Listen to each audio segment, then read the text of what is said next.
Abby and Russell, good morning to you. This is part of his week-long trip to Europe. Here's a live look right now at Helsinki, Finland, where the two are set to meet. And just in, Russian plane has landed. This is the first in-depth meeting between the leaders. It includes a one-on-one with only translators, followed by an expanded meeting. I'm not going with high expectations.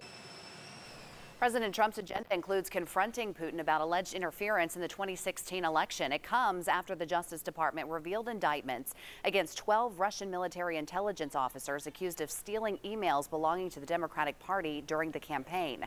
Over the weekend, Democrats said the meeting should be canceled. While President Trump continues to call the Russia probe a witch hunt, he says he will confront Putin about it.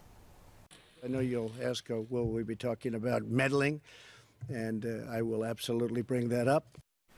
The White House says Syria, Iran, and Russia's annexation of Crimea are also on President Trump's agenda. And you can watch more coverage on today's summit coming up this morning on the Today Show. That begins at 7 a.m. Abby, Russell.